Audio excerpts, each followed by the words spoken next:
Good afternoon. Apologies for the delay. It's great to be back with everybody. Certainly miss seeing most of you who weren't on the road. Most of you. I gave myself a little wiggle room there. The President's historic 5-country trip to Asia was an incredible success. He rallied the world against the menace of North Korea, strengthened our alliances, and showed our commitment to a free and open Indo-Pacific region, and took a stand for fair and reciprocal trade. As a result of the trip, American families will be safer and more secure, and American workers and companies are one step closer to competing on the level playing field they deserve. Speaking of leveling the playing field for our workers and businesses, the President applauds the House for passing the Tax Cut and Jobs Act, a massive step toward fulfilling our promise to deliver historic tax cuts for the American people by the end of the year. We are encouraged that the House and Senate continue to work together to deliver what the President asked them to do: allow hardworking middle-class families to keep more of their hard-earned money and empower our companies and workers to dominate their global competition. The Senate Finance Committee is also making progress on its companion bill and will soon advance it to the floor for a vote. A simple, fair, and competitive tax code will be our rocket fuel for our economy, and it's within our reach. We'll bring back jobs, we'll bring back our wealth, and as the President has said many times, we'll bring back our great American dreams. Now is the time to deliver, and we fully expect the Senate to follow the House's suit. And with that, I'll take your questions. Cecilia. Thank you, Sarah. Two questions, two topics, if I may. Does the President believe Roy Moore's accusers, and does he think Roy Moore should drop out of this race? Look, the President believes that these allegations are very troubling and should be taken seriously, and he thinks that the people of Alabama should make the decision on who their next senator should be. So that's a no, he thinks Roy Moore should stay in? Look, the President said in his statement earlier this week that if the allegations are true, then that Roy Moore should step aside. He still firmly believes that. Major. How would the President like to see that truth proven?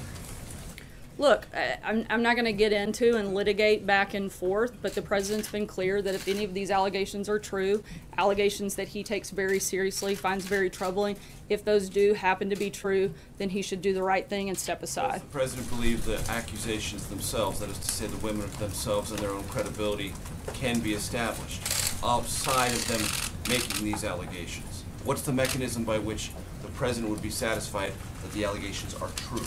Look, I don't think the President's laid out what the mechanisms are. That should be determined possibly by a court of law. But that's also something in a decision that the people of Alabama need to make, not the President, whether or not they want Roy Moore to support them in the Senate. Sarah, Ivanka Trump says that she has no reason not to believe the women who come forward. Does the President disagree with her position? Look, the President's not disagreeing with anybody. He's saying that he finds the allegations to be extremely troubling. He doesn't know any more than you do on this fact, other than that these are something that should be taken very seriously, and that the people of Alabama should be the ones to make the decision on whether or not to support Roy Moore. Thank you, Sarah. Having the information that we have and the information that the people of Alabama have, would President Trump vote for Roy Moore? The President's not a voter in Alabama, so I know he's not, but he endorses candidates all the times and states that he's not a voter, and he says, I would vote for this person or I wouldn't. Would he vote for Roy Moore? I haven't asked him if he would vote for Roy Moore. Would you get back to us on that? John? Thank you, Sarah. A number of Republican senators have pulled their endorsement for Roy Moore. They've urged him to step aside. Senator Shelby said he wouldn't even vote for him. He would write one in on the ballot. Senator Cruz has pulled his endorsement. The President is not only President of the United States, Commander-in-Chief, he's also leader of the Republican Party. Why won't he weigh in on this? Why won't he take the same type of strong position that these other Republican senators have taken on Roy Moore? Look, the President supported the decision by the RNC to withdraw resources from this race, but feels it's up to the people of Alabama to make the decision. I don't have anything further to add on that front. James. Thank you, Sarah. I don't mean by asking about this to suggest it's necessarily the most important thing facing the country right now, but it happens to be my story assignment for the day. You say that the President finds these allegations against Mr. Moore, Judge Moore, to be very troubling, extremely troubling, etc. As we all know, the President faced a number of similar allegations, or somewhat similar allegations, during the course of the campaign, and he vigorously denied them.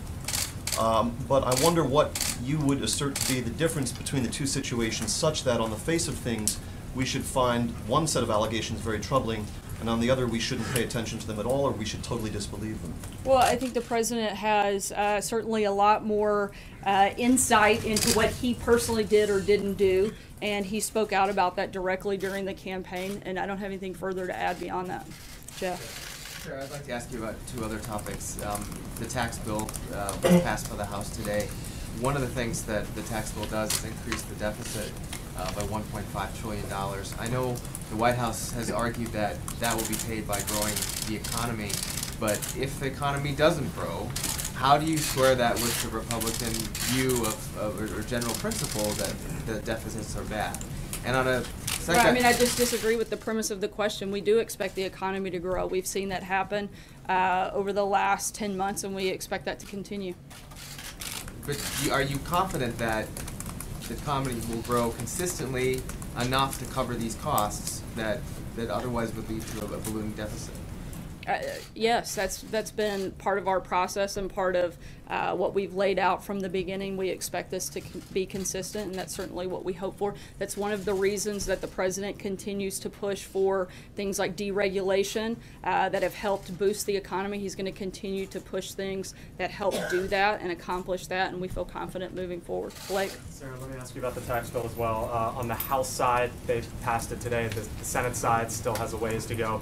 These are similar, but they are also different bills and plans. At this point, does the president have a preference for the House or the Senate bill, and if so, which one? Right now, both bills achieve the president's priorities. That's been his focus. Tax cuts for middle-class families, simplifying the tax code, slashing tax for businesses of all sizes so they can grow, create jobs, raise wages for their workers, and compete in the global marketplace. He's laid out those priorities right now. Both of those pieces of legislation do that, and that's what he's been focused on throughout the process. You didn't say they're repealing the Obamacare individual mandate. Is that a priority for the president as well? That's something the president obviously would love to see happen, but in terms of the big things that he laid out on the very front end of the principles for the tax reform package, it's those things I just laid out. Mara. Sarah, thank you very much. I have a question about the trip, but just first of all, does his endorsement of Moore still stand?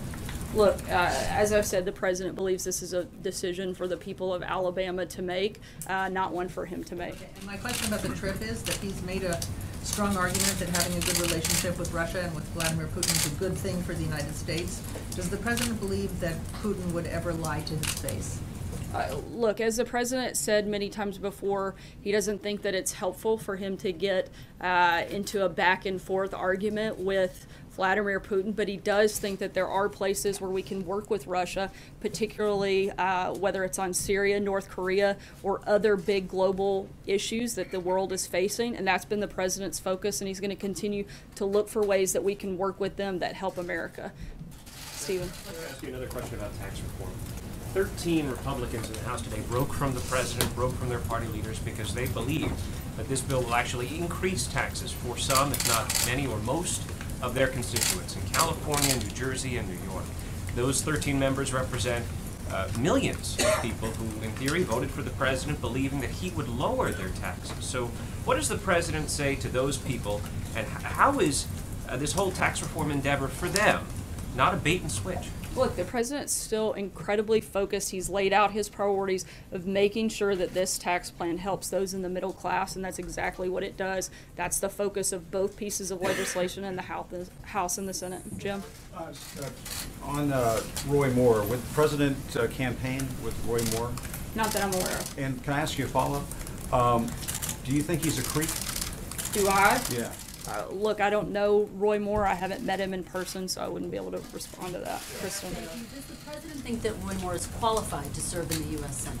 Look, the president, as I've said about 7 or 8 times now, thinks that this is a decision for the people of Alabama to make. Sarah, we've heard from you. Sarah, we've heard from you, and we've heard from Ivanka on this. When are we going to hear from the president himself? The president has put a statement out earlier in the week when we were on the trip, and he stands by that But statement. he's ignored shouted questions for 2 straight days. He's the president of the United States, the leader of the Republican Party. I think a lot of people want to hear I'm from him aware on of all this. of those qualifications of the president, and it's actually my job to come out here and answer questions on his He's the behalf, which I'm president. doing, which I've done, and which he has done repeatedly over the last 12 days while we were on a trip across Asia. So to act like he hasn't answered questions is just Does he silly. think Senator Al Charlie. Franken should step down? On the What does he other think of side of the Senator Al aisle, Franken? Sorry, Krista, I'm going to move around.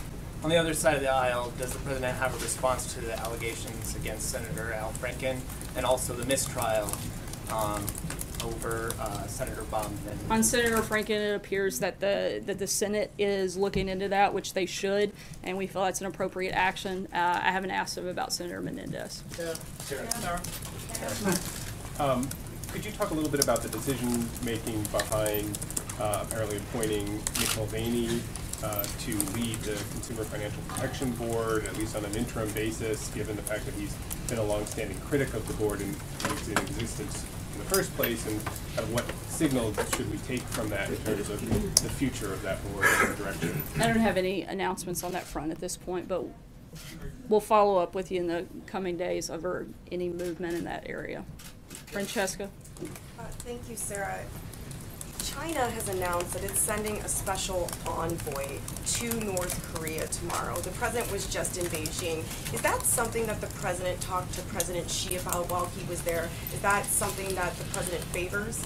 The president certainly favors China taking a greater role in putting maximum pressure on North Korea. This is one of the things that he and President Xi spoke extensively about over the course of our visit, and certainly any effort in order to denuclearize the peninsula there in North Korea, then China participating in that, the president certainly supports those efforts. Sorry, and I have another question about China and trade. Yesterday in his remarks, the president said that we can no longer tolerate unfair trading practices that steal American jobs, wealth and intellectual property. The days of the United States being taken advantage of are over. He specifically mentioned China as he said all of those words. Does the president still believe that China is raping the U.S. economy? Look, the president knows that there hasn't been a fair and reciprocal trade with China. He doesn't think that we've had great deals in place with China, and he's been very clear, and he was very clear directly with President Xi, which he'll continue to be, that we want to make sure that Americans and American workers in particular are getting the best deal and the best pieces possible. That was one of the reasons that he worked to secure massive deals of totaling over $250 billion while he was in China. He's going to continue to push for those types of efforts. Gordon? Thanks, Sarah. Before the president left for Asia, officials here hinted that North Korea might be added back onto the list of state sponsors of terror. Has the president decided to go forward with that move? I believe the president will be making an announcement and decision on that at the first part of next week. We'll keep you posted on those details. Hunter? Thank you, Sarah. The Fish and Wildlife Service is lifting a ban and will now allow elephant trophies imported from Zambia and Zimbabwe. President Trump has previously said he disagreed with big game hunting. Why does he want this ban lifted, and has he changed his view on the practice? Actually, there hasn't been an announcement that's been finalized on this front, but at this point I defer you to the Department of Interior. I did speak to them today. They said that they have a draft of what's going in the Federal Register tomorrow. So Again, there hasn't been an announcement, and until that's done, I wouldn't consider anything final. So he might change this? Again, I would defer you to the Department of Interior for the time being, and when we have an announcement on that front, we'll let you know. Thank you, Sarah. The Senate Judiciary Committee today sent a letter to Jared Kushner alleging that he did not provide all the information that he should have about his emails during the campaign, including emails regarding WikiLeaks. Do you acknowledge that Mr. Kushner has not been fully forthcoming? And then secondly, Donald Trump Jr. sent out all of his correspondence with WikiLeaks on his Twitter account. Do you acknowledge that the campaign was in touch with WikiLeaks during the campaign, and was the president aware that his son was corresponding with WikiLeaks? On the first question, Jared's attorney will be putting out a statement momentarily. If that hasn't happened yet, it'll probably happen here within the next half hour or so, so I would refer you to that. In terms of any other questions dealing with the campaign, I'd refer you to the campaign. Deborah? Yeah. Thank you, Sarah. After the House passed the GOP healthcare law, you had a celebration in the Rose Garden. I'm assuming there's not going to be a celebration today about the tax bill. What are you doing differently this time around? Look, the president was on the Hill earlier today to praise and rally support for the vote. He's very engaged in this process. We're going to continue to be, and we're looking forward to seeing the same results come out of the Senate when they pass a bill and signing historic tax cuts and tax reform by the end of the year. Yes, you talked about the tax bill in terms of fulfilling the promise to middle-class people that the president made during the campaign and afterward. Why does the president support a bill, though, where the individual tax rates will, the cuts will expire at the end of 2025, but the corporate rates will never expire, going down from 35 to 20? Look, the president laid out his principles. That's what we've said all along. We're counting on the House and Senate to actually put in the details of that legislation that reflect the priorities that the president laid out. We're going to continue letting this bill work through the process, and right now we think it's in a really good place, and we're going to keep pushing forward for progress. Do you think that's a fair bill, to have that one provision expire and the other not? Again, the president has made clear what his priorities for this legislation are, and we're going to continue to stay focused on those. What is the priority on that count? One of the other things that happened in China right after the president left was that this announcement about more foreign ownership in the financial sector in China was announced, but it was announced after the president left. I wonder if that came up in the conversations between the presidents and if that was part of any ongoing conversations or deals that were reached during the visit or before the visit. I'm not sure if that specific thing came up. I'd have to check and get back to you.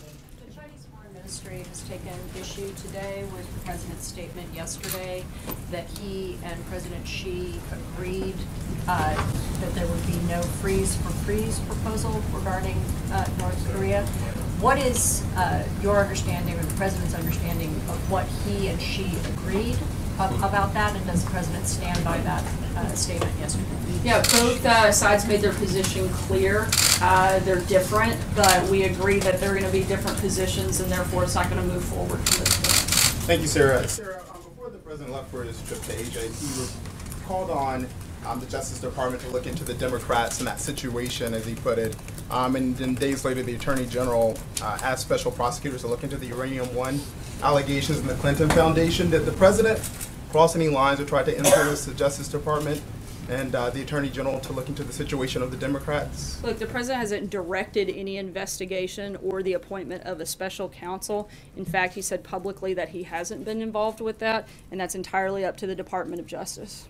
Brian. Thank you very much. Going back to Russia just a bit, when he said that he spoke with Putin and he believed that Putin meant what he said, in other words, there was no collusion with the government. He actually said he believed that Putin believed what he said, and that he wasn't going to get into an argument with him over that when they had bigger things like North Korea, like the issues in Syria that they needed to deal with and work together on. So the question being, he's always maintained that it was the Democrats who colluded with Russia. Is he saying that Putin exonerated the Democrats? Look, the president still firmly believes that there was collusion with the Democrats during this election process, but again, he's not going to get into the back and forth with a world leader that he needs to work with and wants to work with in order to deal with some of the big and serious things that are facing our country right now. Quick follow-up. Sorry, Brian, I'm going to move ahead. Sarah, as a New Yorker, is President Trump concerned that the potential tax increases for hardworking New Yorkers who can no longer deduct state and local taxes might cause an exodus from New York,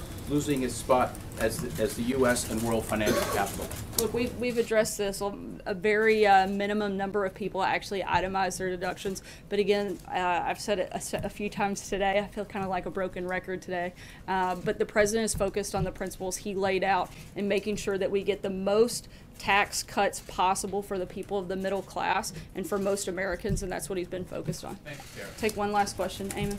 Thank you, Sarah. So Senator Johnson, Republican, has raised some questions about the fairness of the tax proposal, particularly the disparity between corporate and individuals and the way they're big corporations and regional corporations and the way they're treated as well. So the question is, what concessions is the White House prepared to make to Senator Johnson? And if you do make concessions to him, are you worried that other Republicans will demand their own concessions on issues of importance to them, and you'll have just a revolving door of senators who want something from you in this bill? I think that's something for the members of the Senate Senate to work through.